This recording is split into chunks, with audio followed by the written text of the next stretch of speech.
సిద్ధి వినాయక శోభారాణిలో 30,000 నుంచి లక్షకి, 10,000 నుంచి 25,000కి ఈ 6 నెలల్లో వెళ్ళింది. ఇన్ని టన్నులు ఉందని అది 50 years అయిపోయింది. ఆ మెటీరియల్ ఆప్షన్ చేస్తే 300 కోట్ల నుంచి 500 కోట్లు ప్రభుత్వానికి వస్తుంది.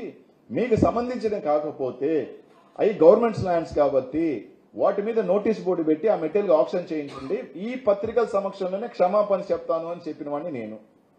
అది కూడా చెప్పి 3 నెలలు అయింది. ఈ రోజు కూడా చెప్తున్నా, చెప్పాడు కదా నిన్న, నేనే కాదు నా కింద వాళ్ళు చేసినా కూడా నా దగ్గరికి రానిను అని చెప్పిన వ్యక్తివి.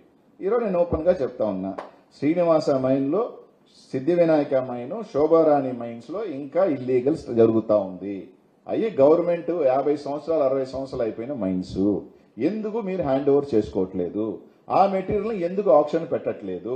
ఆ 300 కోట్లు 500 కోట్ల దోపిడీకి నీకు భాగస్వామ్యం లేకపోతే మీ కంపెనీ నుంచి ఈ కంపెనీకి ఎందుకు డబ్బులు పడ్డాయి? మీరు ఆప్షన్ పెట్టించండి. ఈ మైన్స్ లో బోర్డ్స్ పెట్టించండి, గవర్నమెంట్ మైన్స్ అని. ఇవన్నీ ఎందుకు చేయట్లేదు?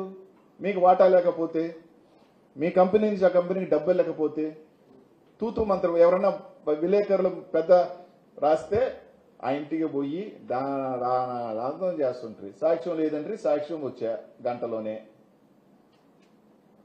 రాష్ట్రం అంతా చూసా. ఇంకా చాలా ఉన్నాయి.